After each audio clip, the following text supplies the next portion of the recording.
Welcome to Secrets Out Idaho. Each week, we let you in on the secrets of Southern Idaho and speak to the people who make it such a unique hidden gem. I'm your host, Connie Stouffer.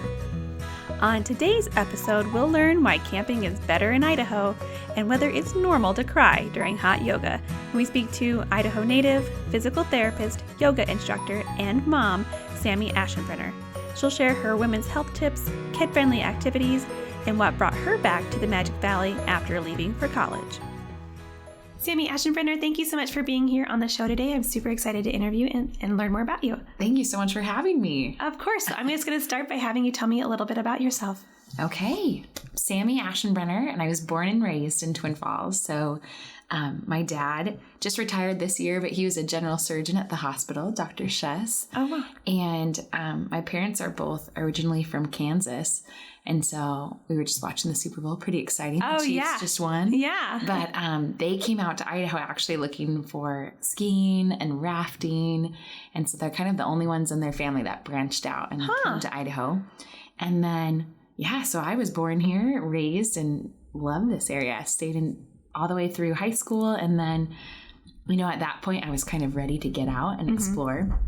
So I went to the University of San Diego down for undergrad and lived down in Southern California. Of course, loved that. Yeah. But then at that point in my life, I was looking at grad schools and I really was missing the mountains and the easy access to the outdoors. So I was looking around the kind of Northwest area and ended up going to Montana, University of Montana in Missoula for grad school.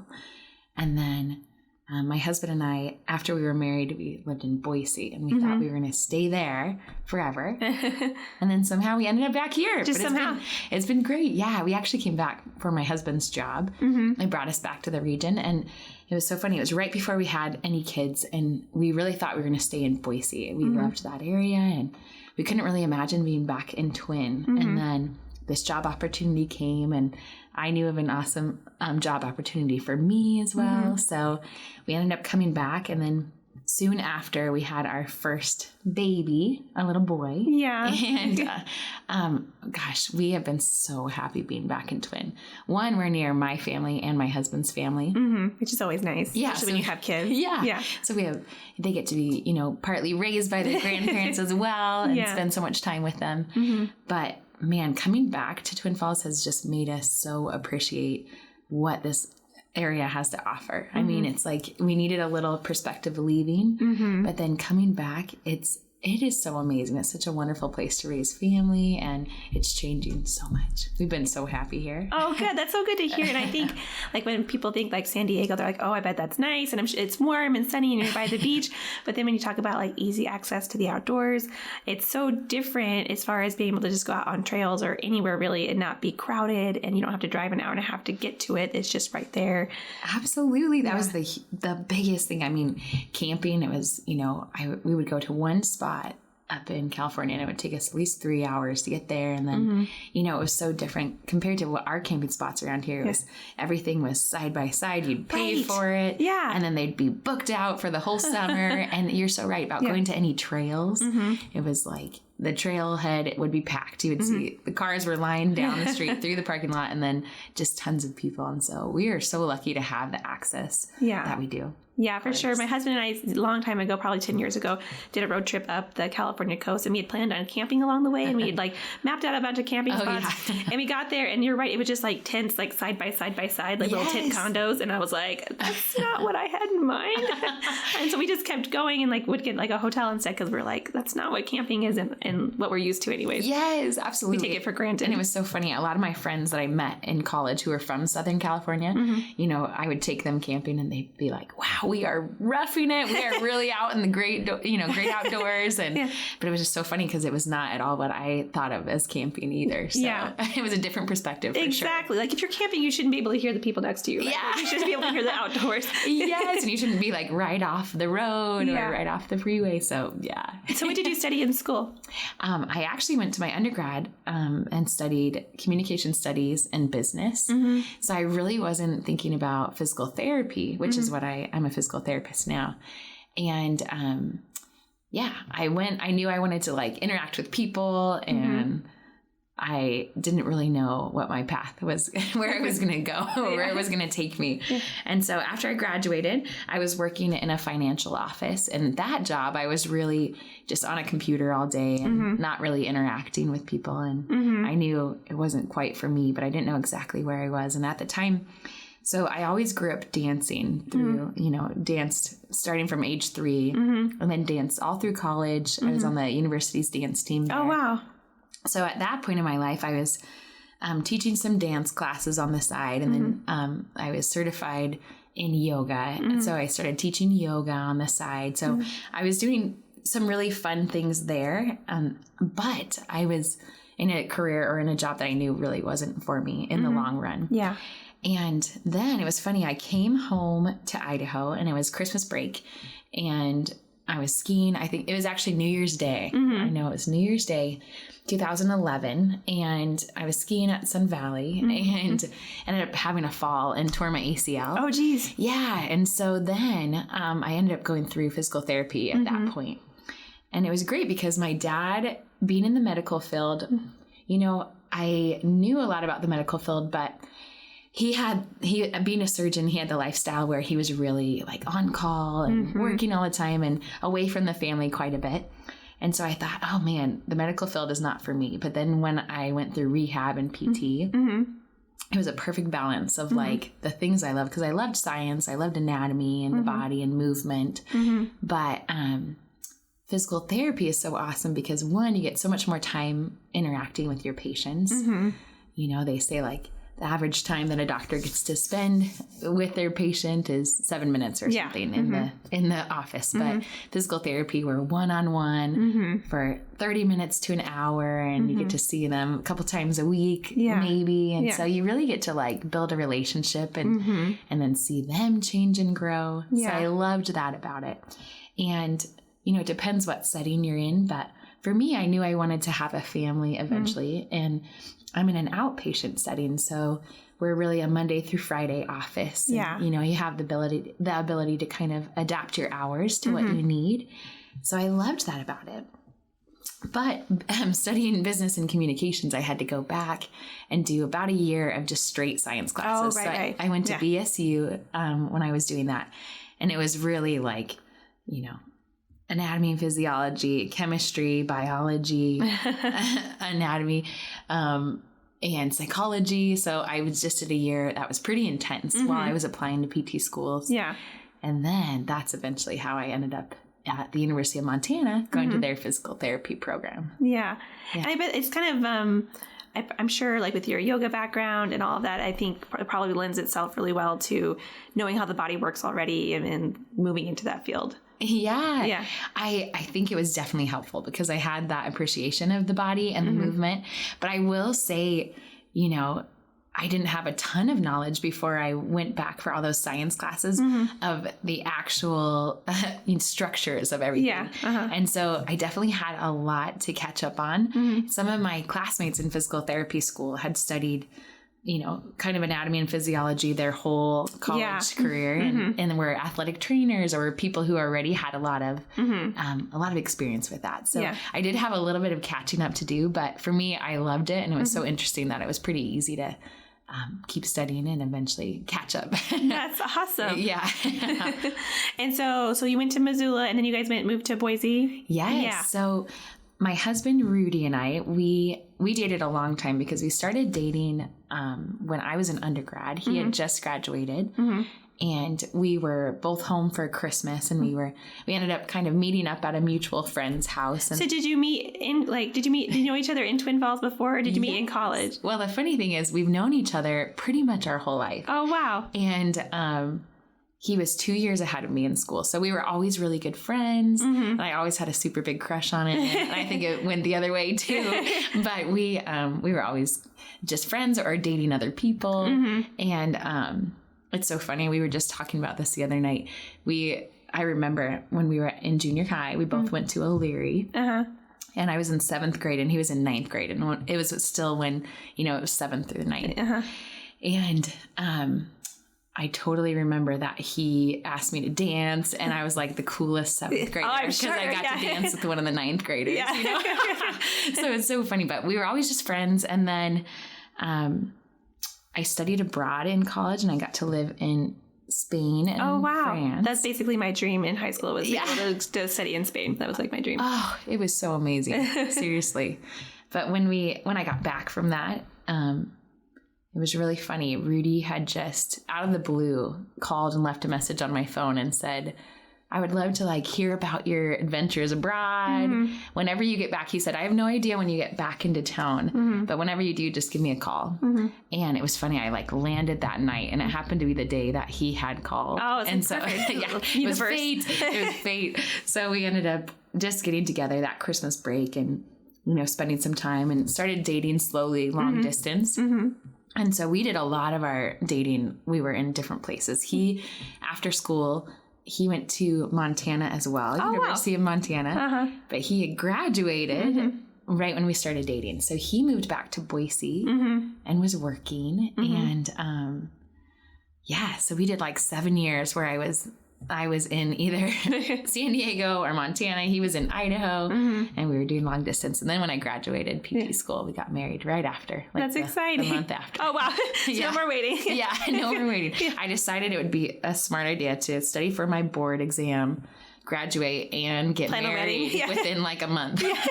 I'm sure that was chaotic time. It was pretty crazy, but it was great. Somehow it all worked out. That's perfect. And so Rudy's family has been here for a while, right? Yes. Yeah. So Rudy's family, they have deep roots in Twin Falls mm-hmm. for sure, because his grandpa, Rudy Ashenbrener, had Price Hardware mm-hmm. down on Main Street. Mm-hmm. And just, I mean, you know, I didn't get to know Rudy and Marge, mm-hmm. Rudy's grandparents. But man, if you talk to anyone in the community who knew them, everyone loved them. They just sound like such amazing people, and they really did so much for the community and gave back to the community. And then my husband's father, Tom, ended up taking over Price Hardware and mm-hmm. adapting it to Rudy's A Cook's Paradise, mm-hmm. which is a store that... So cool. Yes, it is so amazing. It really is the store, I think that was the staple down on Main Street. Mm-hmm. You know, forever Main Street really wasn't thriving the way it is today. Mm-hmm. But they were this amazing staple that had cooking classes, and they have live music first Friday where they have wine and beer, and people come and get to socialize. It's a destination. It's totally a destination. Yeah. And man, they have every kitchen gadget you could ever imagine. Yeah, for sure. I always just like to wander and just like look at the things that I didn't even know I needed. Exactly. It's one of those places. I didn't know I needed this avocado storage unit, but I do. And then, so Tom owns that. And then, so they have a really big part of this community. And I think having Rudy's down there, now there's so many amazing businesses mm-hmm. on Main right in that area. And it's really just like become the heart of Twin Falls. Yeah. Again. Yeah. Probably, I think it was. And then it lost it for a little bit. Now it's really come back. That's awesome. That's really great to hear. I love all the cooking classes, and they have them for kids too, which I think is awesome that they do kids cooking classes and all that. It's pretty amazing. Yeah. They are always doing so many things for the community. Mm-hmm. Like they always have so many fun events. They're a place you definitely, if you haven't checked them out, you always want to look them up on Facebook or get on their newsletter, whatever mm-hmm. it is, and to see all the events that they have each month. It's pretty cool. It is for sure. So I want to go and switch gears and talk to you about yoga. So you had been teaching yoga before you went to PT school, but you're still teaching yoga here in the area. So tell me about that. Okay. So it was wonderful. So I was certified in 2010. So I've been teaching now about 10 years. Mm-hmm. And, you know, I grew up, my mom was always really into yoga. So I kind of did a little bit of that with her. And then in college started doing it a lot more. Mm-hmm. And started teaching down in San Diego when I was certified. But then I had my big injury right after I was certified. Oh, geez. Yeah. But the thing that has been so cool is whatever community I've been in, you know, there's always a yoga community. So it's fun to find that and connect to it. And then in Twin Falls, I was here and I really wasn't teaching anything consistently. I was just doing a little bit of subbing. And then Taylor Chapin, she opened Hive Hot Yoga. Mm-hmm. And so that's relatively new. We've been open for about a year, a little bit over a year. Yeah. And it's such a cool place because it's a place that when I walk in the doors, it feels like it's something that would be in a big city. For sure. Yeah, it's just like the style, the aesthetics, and then the people there. The community is so amazing. It is. And there's 2 yoga studios, and I teach mainly the hot classes. I really enjoy those. And, but there are so many different types of yoga, and it's so cool because there's amazing athletic facilities around the region. Like there's Studio G, and I love to take classes there. Yeah. And they have some yoga, but they have all sorts of different classes. And the cool thing about Hive Hot Yoga is that it's really dedicated to purely yoga. So we have hot yoga, yin yoga, vinyasa yoga, all these different types of yoga. But every class that's held there is a yoga class. So it really brings that yoga community together. That's been amazing. And then I also teach a free prenatal yoga class. Oh, nice. Yeah. So that's held just the first Thursday of each month. And I wish I'd known about that when I was pregnant. Yeah. Yeah. The people who are listening can't see it, but I'm due with my next baby in 3 weeks. Oh my goodness. Yeah. So I'm due at the end of the month. But so I actually got certified in prenatal yoga before I had my first baby because I knew I would love to teach it during pregnancy. And so this one is over at Frontier Pediatrics. Oh, okay. And it's just the thing that I love about Frontier is they really sponsor it and they just have it free to the community. Oh, that's amazing. And so anyone who wants to come, it's Thursday nights at 6:30, the first Thursday of the month. Oh. And it's really, I tell people, yes, it's for people during pregnancy, but it is also amazing, like for moms who have recently had kids and are in that recovery process. Yeah, because you really have to be aware of your body when you're getting back into being active after having a baby. And I think sometimes if you're a new mom, you don't realize how long that transition period is. Absolutely. Yeah. That brings me to a whole nother subject, but we'll get into that a little more. I'm in physical therapy. One of my specialties is women's health or pelvic health rehab. And so that means that I'm often working with people who during pregnancy or after pregnancy or just in different stages in life have had some changes where their pelvic floor is not supporting or working the way that it should. So the pelvic floor is what helps support the bladder. And, a lot of women as they age, they'll have things change where they're just having a little bit of leakage with things like coughing and sneezing and jumping and all these things that with women, we really kind of normalize it and we joke about it. This is just my cross to bear now. This is just how life is going to be. Exactly. We just joke about it. We all laugh about it in a group and we just kind of say, yeah, we've had kids, so this is the way life is going to be for the rest of our life. But it's amazing how coming to physical therapy and doing just a tiny bit of pelvic floor rehab, which is super easy, really can change that. And, I always tell people it's common, but it's not normal. We should be able to get our body back to where we were, where we have that support and that strength. We just kind of have to retrain our body and retrain our body during functional movements and activities. And, I always tell people women's health is not only just pelvic floor. It's people who are also experiencing low back pain or hip pain, leg pain. They're all really interconnected. Everything that surrounds our trunk and our pelvis, they're really tied together. Yeah. So, pelvic floor rehab works on all of that. And I also do orthopedic, just general. So I do basically the body head to toe, but that's just a specialty of mine that I really love. And so with the prenatal yoga, going back to that, a lot of women don't have much guidance or any guidance after they have kids on how to get back to activity. I was super curious with my first baby. He was breech, so he's upside down. I ended up having a C-section. And I was, I knew so much about recovery from my perspective just because of my physical therapy background. But I was really curious, going through the hospital and everything there.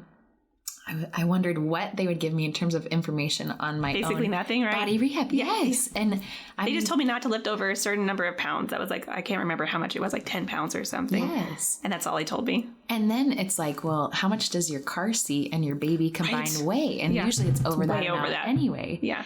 And, I just, after a major surgery like a C-section, I was really surprised when they just said, okay, we'll see you at your 6-week appointment. And I think especially during that first 6 weeks, women do not know, like, what can we do? What can we get back to? And then there's so many basic things that we need to educate women on, like, how is the best way to pick up your child or your car seat or carry the big diaper bag or, you know, do all these things where we can avoid injury. But it's like, if you're not seeing anyone that shares that knowledge, then you don't know. So one of my biggest things is just trying to educate women and people in general that, you know, physical therapy can help with so much of those things in the recovery process. In other countries in Europe, especially, I think it's in France, but as soon as someone delivers a baby, every single person sees a physical therapist. Oh, really? That's a pelvic floor specialist to start that recovery process. And then, you know, in the U.S., people don't even know that there's such a thing out I didn't there. know. Yeah, it's pretty amazing. And so, you know, if we can just spread the word a little bit and say, hey, why don't you just go see someone? I tell people that what we often do, we're just trying to re-educate people on how to activate those muscles properly. And really, often I see people maybe 4 visits. I mean, it's really pretty short term. It's just giving you the tools and the understanding. And I'm sure a lot of it, once you figure out what to do, you can do it at home. Exactly. We give you an awesome exercise program so that you can do it on your own and you don't have to come into PT 3 times a week for 6 weeks. It's not something like that. It's much shorter, but it's all about having someone to ask questions to and say, hey, what can I do at this phase of my recovery? And how can I get back to it?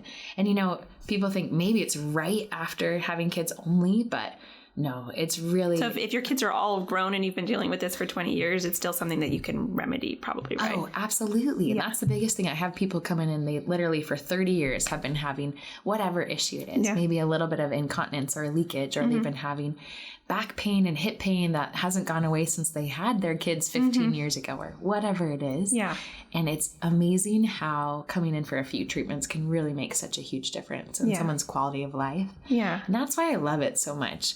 Pelvic floor rehab, there's not a lot of women, or a lot of PTs, I should just say, who do that, especially in our region. And the reason I went into it is because I just felt like there was such a need. I mean, truly, every woman. Well, there's a lot of babies being born in Idaho. There's a lot of babies. And even women who haven't had babies can have, you know, things that as they age, their tissue changes and their support in that region changes. So it's like every woman basically needs it. And then are there many people treating it? No. So that's why I went into it. And also, you just need someone that can be comfortable talking to women about their bodies and being open. I'm sure it can be a little bit uncomfortable, embarrassing for someone to mention it, or maybe that's why they don't even bring it up with their doctors. Or, I think that's often the case. People are just, you know, they feel like it's something that we shouldn't be able to talk about in society. And I'm totally the opposite. It's like everyone is dealing with it. Let's all talk have about bodies. We're all dealing with it. Let's all bond together and like support one another and get our body functioning as best we can. So I hope that I can help people feel more comfortable with that subject. That's awesome. Yeah, that's really why I went into it. I love it. That's amazing. And I think as far as that, like accepting bodies, that's really like a good, like, kind of mantra in yoga too, is everyone is kind of on their own journey. It's their own practice. And I've gone to Hive a number of times, and there's just like a whole spectrum of body types and ability types, and people who are new at yoga and people who look like they've been doing it for a really long time.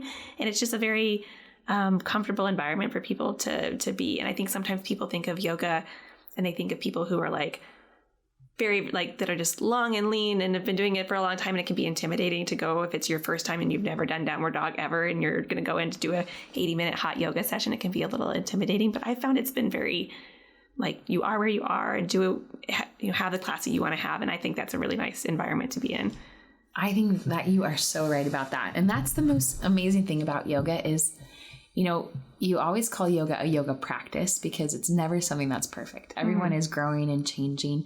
And you're so right. The studio really promotes not having judgment about, especially other people, but also really judgment about yourself. I think we are our own toughest critic. But you're so right. You have to start somewhere. So everyone who comes in is at a different level for sure. And we try to really promote just adjusting or adapting or resting or whatever you need to do in the class so that it works for your body. Yeah. And then eventually, you know, the more that you practice, the more you go, the more your body will change and you will maybe get to do a little bit more, or you will work a little further into your poses or whatever it is.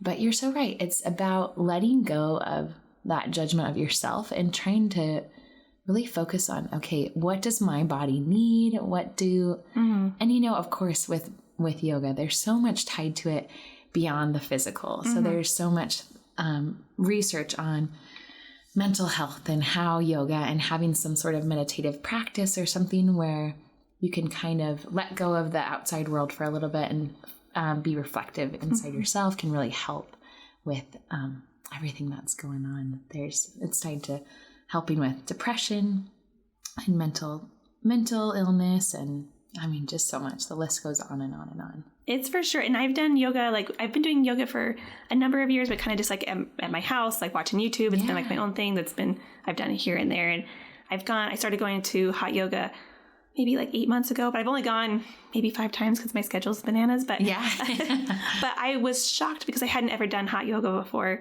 And the first time I went, at the end, you guys do this thing where you guys bring like wet towels over for everybody, which is so towels. Nice. Yes. And I put mine over my eyes, and then I started crying, and I didn't know where it was coming from. I was just like, it was like such a weird, unexpected emotional response to that class, and I just was laying there crying underneath my towel, and I was like, thank goodness I have this towel so no one can see me crying. But I don't know why, but every time I've gone, I've cried at the end, or at least sometime during, and I don't know why. I don't know if it's like, there's probably something about that, the physical, emotional connection to the class. I don't know what it is, but I cry every time. And it's kind of like a cathartic cry. I don't know what it is. Maybe you know more about why that happens. But well, I think so much of it is everyone's so different. And maybe like for you is just working through a little bit of stress or tension that you're really holding on to. I'm sure that's probably what it is. There's this huge connective tissue in your body called the fascia, and it surrounds everything. It penetrates every muscle. It separates everything. And, you know, for a long time, they thought the fascia was just there to hold things together and really didn't have a purpose. But now there's tons of research coming out on fascia. And fascia is one area that really, it does tend to like hold on to and tighten up with stress, even with subconscious stress, things that we don't know we're holding on to. Yeah. And they found that doing like a lot of fascial stretching and release, a lot of people have that emotional response. So it's not just me. It's not just you. I promise. It is so common. And I mean, that happens in the hot classes big time because you are able to have more relaxation through those muscles and get maybe a little bit deeper into stretches and postures. And then there's another class called Yin Yoga where they do we hold for long periods of time. So you move into like a supported posture. You usually use props and blocks and different things. But then they'll hold that for, 2 to 5 to 8 minutes. Oh, wow.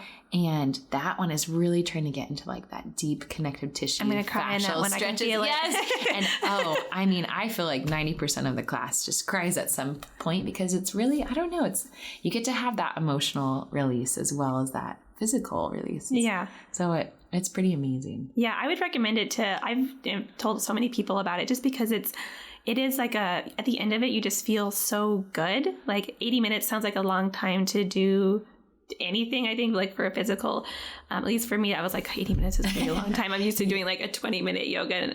But it's just so nice. The music is fun. Especially in the wintertime, it's nice to go into a nice hot room for an hour and a half and just to go through those movements and to feel like body, mind, and soul better at the end. I think it's such a nice thing for us to have here in the community. It is so amazing. I feel really lucky that we have that to offer to people and that I get to take classes and be part of. And yeah, it's so wonderful. I think you're right about people often are intimidated hearing 80-minute class. And not all the classes are 80 minutes. A lot are 60 minutes as well. But it's pretty amazing once you're in a room there's just like this energy of all the people. Yeah. And like we talked about, it's a really supportive community. And so usually people are really feeling like uplifted by being in the room with all of those people. And then, you know, there are a lot of memes that always joke about hot yoga, like saying the whole time that you're going through it, maybe you're like, oh my gosh, I'm dying. But then when you get to the end, it's so nice. It's the best feeling you've ever felt. Yeah. And then I think too, if you can challenge yourself to really, you know, think about what's going on in that inner dialogue throughout the class, and you can get yourself to really relax and breathe through any of the challenges. That's so nice to take outside of the yoga class as well. So, you know, putting that into everyday perspectives and experiences, and figuring out, okay, if I can like use my breath and use some relaxation and some of these tools to help me get through everyday stresses, it can really change your perspective on day-to-day stress, I guess. Yeah, for sure. And I think it's just like you're right. It's a good tool to have because I can't, if I'm having a stressful day, I can't just like stop what I'm doing and go to hot yoga, because I will be a sweaty mess at the end. But it's just good to think about yourself, like to be able to be reflective and say, why am I feeling these ways? Or like focus your thoughts somewhere more positive, or whatever you need to do to get through the day. Yeah. Or just like stopping and taking deep breaths. I mean, that can really help relax some of that muscle tension and help you kind of step back for a moment to really take a new perspective on whatever the challenge is that you're facing. For sure. I'm going to switch gears. So when you're not doing physical therapy and you're not teaching yoga, what do you like to do for fun? Oh, I love this question. So I am a big outdoorsy person for sure. And I also am a big runner. So one thing that I love to do to combine both of those is to just get outside and run. So I'm a big trail runner. And, you know, I always ran a little bit and through college, but really it was college and grad school when I started doing like long distance running, especially up in Missoula, Montana. I mean, all my classmates were like mega super athletes. They'd all been like in college for cross-country skiing or, you know, some big sport athletes. So I had a lot of friends who did a lot of running, and I started doing more of that with them. And I mean, we did, even our last year of PT school, we did a 50-mile ultramarathon. Oh my gosh. Up in, near Flathead Lake. So it's high elevation, right? Yeah. And that one, it's considered like the beginner's ultramarathon. It was. I think like anytime it's ultramarathon, it's like pretty tough, right? But this one was just like rolling hills. It wasn't any big mountain climbs, anything like that. But it was pretty amazing. And, you know, I don't know if I'll ever do a huge race like that again. It was a time in my life where I really had a lot of time to train.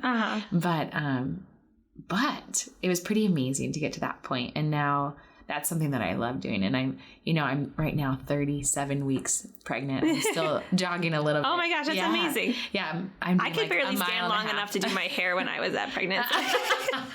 Yes, it's been really fun being able to be active. I've been so lucky with my pregnancies. And, you know, I think just being active before, and like I said, kind of knowing what I can do throughout pregnancy has really been able to help me get through it all and stay active. But so I love running. We have stand-up paddle boards that we love to use because, of course, we're so close to the water here in Idaho.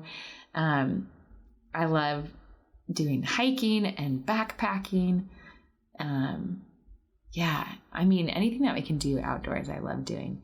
And so what are some of your favorite places to go trail running around here? Ooh, so here I like to go, mainly I run in the canyon, and I love to go to that Durkee's Lake and do like a loop through there and then run along the canyon rim. And I've done a little bit of running in the South Hills, and there's some awesome trails back there. So I like to do that if I have a little bit more time as well. Yeah. But here the canyon is the best. And then, you know, we're so close to Sun Valley. And so we spend a lot of time up in that region or in Stanley. Stanley's beautiful.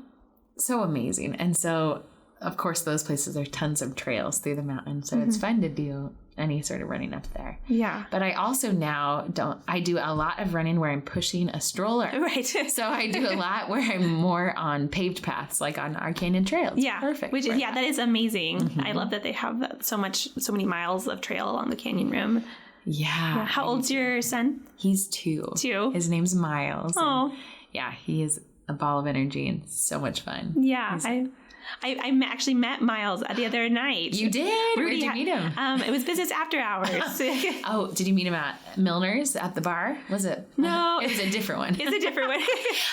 It's so funny. Rudy's in so many groups that he was just at a different meeting where they all met at Milner's. And everyone said, man, we got to meet your son. He was sitting up at the bar drinking some orange juice. It was pretty funny. He's super cute. He's a really cute little boy. Thank you. He's such a fun guy. And getting ready for baby number 2, brother. Yeah. A little brother. So we're going to have a household of boys, let me tell you. And we have a dog that's a boy. And so I'm totally outnumbered. You totally are. Space. Is Miles excited about being a big brother? Does he kind of know what's going on? I think so. Yeah. I mean, I know he's so excited. It's hard to imagine like really what his brain at this age can comprehend. Yeah. But he knows his baby brother's in my belly, and we talk about him every day. Every morning he says good morning to baby brother, and he's always rubbing my belly throughout the day. And so that's really sweet. It'll be so fun. I am curious to see the transition between, when we first bring him home. When Miles is so used to all the attention, seeing how that goes, just sharing that and spreading that love. But I think it'll be great. He's such a tender heart, and he loves other kids and other babies, and he really understands. If we say you have to be gentle, he's really good about that. So I think it'll be a pretty easy transition. That's exciting. My son is 2.5, and so still in that very fun toddler age, and it's a pretty great time. And do you just have one? Just one. Yeah, just the one boy. His name is Max. Max. Oh, such a good name. Yeah. So what does Miles like to do? You guys have some things you guys like to go out and do with Miles? Yes. So Miles is like the most athletic little kid you can imagine already at this phase. And so he loves to go to the parks around town, especially that First Federal Park, which is so nice. Amazing for kids. So he loves to play there. He still loves going in the stroller and going on runs with me, which is awesome. Yeah. I'm thankful for that. I was just looking up double strollers online last night to see, I need something I can put the baby and Miles in.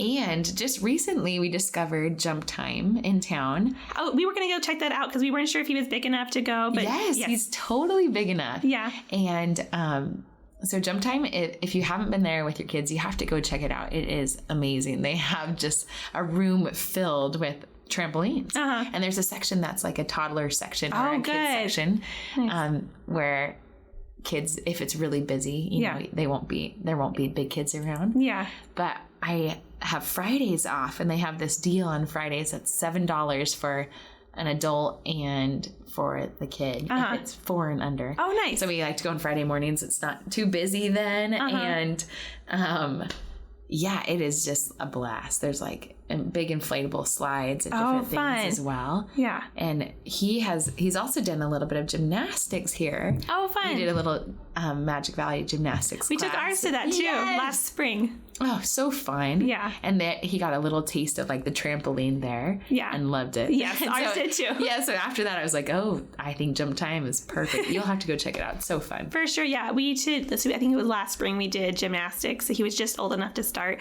and he had so much fun, but we were not at a stage where he was like ready to sit down and listen to instructions. They do like the stretching at first, and they talk about what they're going to do. He was ready to jump. He wanted to climb on everything, and I was like sitting there holding him I'm like, we're doing stretching now. And so I think he's ready now. But yeah, it was a lot of fun. It is so fun. Miles was the same way. He was always very excited to get out there, and he was the only boy in the class. It was all girls, and he was the only one. So he had maybe a little bit more energy or excitement. I think so too. I think there was maybe one other boy in our class. But yeah, it was definitely, he was the rambunctious one. And then the other place that we love to go in the summer is down in the canyon, just to the water swimming. But especially we go to Bass Lake over at Blue Lakes Country Club. And it's such a fun place for I've heard Bass Lake is really nice. Yeah. And there's just, there's awesome pools like swimming anywhere around here. And he has gotten to ride in our inflatable kayaks. We have those as well. Oh, yeah. That's the other thing I forgot to mention. We're big rafters, especially my husband. Yeah. So I just get to go along for the ride and have so much fun with that. And I grew up, my dad was a rafter as well. I was going to say, your family's a rafter, so that's perfect that Rudy's into it too. Yes, totally. Totally. My husband was a river guide up in Stanley, based out of Stanley, for 8 summers. So he guided on the Middle Fork of the Salmon River, which is a 7-day trip. And my goodness. Yeah, so he would do that all summer, taking guests down, and it is like truly the most magical place in the world. So if you haven't gotten to do rafting on the Middle Fork, you have to sometime get out there. For sure. So, but yeah, we've ended up with all of these rafts that my husband has somehow, bought from old companies or different things. And so we have the ability to go out and do rafting whenever we want around here, which is so great. And then he has the skill. I love it. I get to go along for the ride. And you can just hang out. And yes. And we've done, with Miles, we haven't done anything big, but we did take him down down to Hagerman. And went down through that stretch that goes by Blue Heart, and we went into Blue Heart. Oh, fun. Have you ever been there? I haven't. It's been on my list for a while. I need to go. Yes. That is so amazing. Yeah, it's super beautiful. I've seen pictures and I've heard good things. So I need to make a point to get down there. Yeah. Yeah, for sure. So if someone's never been to Idaho, where is like a secret spot that they definitely need to check out? Like, what's the top of the list? Well, that's so funny. I was going to say that Blue Heart, just because you can get out on the water. You get to go through these amazing, beautiful rocks and see all around waterfalls and different places. But you get to go to this little clear water pool. It's just right off the river. So it's so funny. You just barely pull off. It's a pretty small little area, but it is just crystal clear water, and you can look straight down and see, all the rocks, all the fish, everything, because you can see right through that water, amazing. And it is so beautiful. So and then, you can put in at one hot springs at Banbury and then go down, and then you can end at Thousand Springs Resort too. And so if you want, you could do swimming at the hot springs. That would be a nice way. After you get to be out on the river. So amazing. That's probably what I would say. Yeah. And then the other thing is, I really do love that trail around Durkee's. So it's just a big loop, but you get to walk by the canyon, you get to walk and see some of the hidden lakes back there. And so I love that for running or just for walking with your family. It's really a perfect, it's pretty short, and so you can do it relatively quickly, but you can take family out. And Durkee's Lake is just a nice spot too, because it's got like the playground, it's got the little beach, it's got, you can kayak out there if you want. Exactly. Something for everybody. And you can take it, you can make it a little picnic and go out and along the trail, stop somewhere and look at the canyon and have a lunch. And so I love it down there too.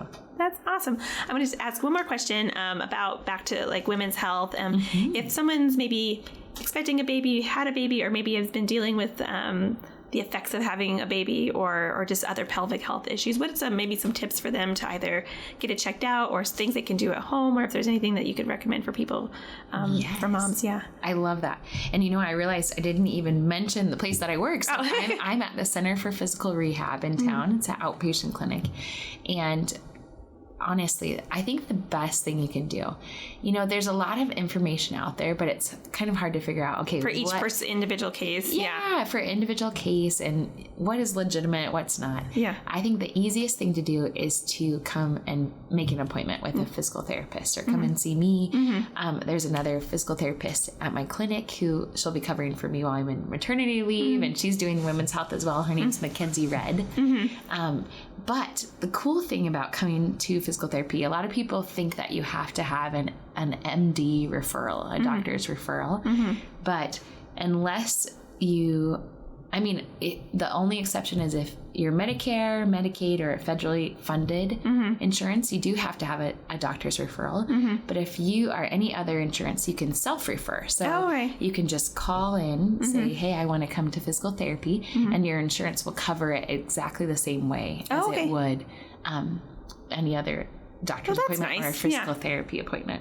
So it's so nice to just come in. And the other thing that we do at CPR is, if anyone has questions but they're not sure if they're a candidate for PT, we always do free 15-minute just screens where you can come in, meet with the physical therapist, kind of tell them what's going on. And then the physical therapist will say, oh, I think you're a perfect person for PT, or I think you should go see a different type of doctor, or you can just try a few of these things at home. You really don't need to come in for a full rehab. Yeah. So that's a really nice thing, to just come in for a free screen, and then you can ask all the questions that you need.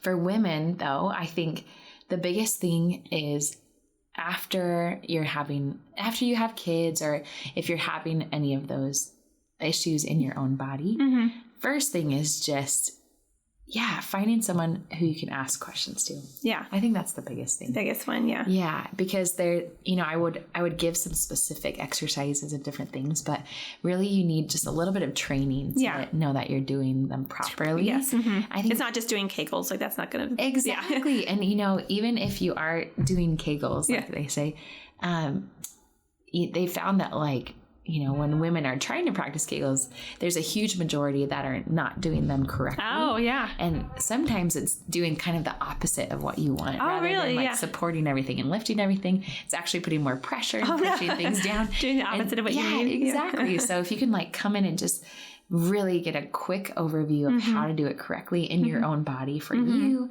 and then start incorporating that into other activities and exercises and movements that you're already doing, that's when you can see the huge change. So rather than giving just a few little things, I think just saying, hey, see someone who can help you out, answer a few questions, see them for a few visits.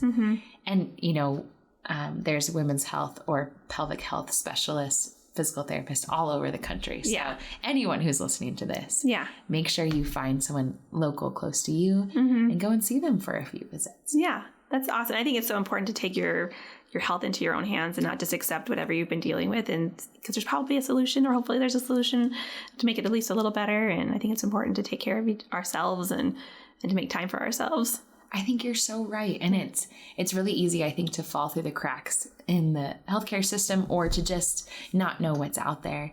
And so you're so right. You have to be an advocate for yourself. You have to really say, okay, my body needs a little bit of help, maintenance, whatever it is. Yeah. And just get in there to see someone. And usually that's the hardest step. Once you get in, it's like, oh my gosh, thank goodness I came. This is way easier than I expected. Or it's amazing how quickly we see the changes when we're working with people. So like I said, it's not something that you feel like you have to commit and be there for 6 months. Often it's, you're in for a month and you can see a huge change. So that's amazing. Anything I didn't ask you about, or anything you wanted to share?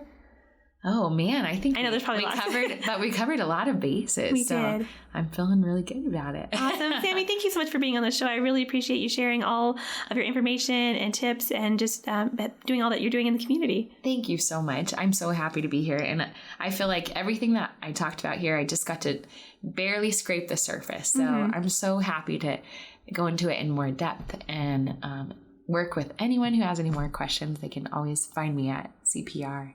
And I'm happy to help them out. So awesome. Thank you so much. Thank you.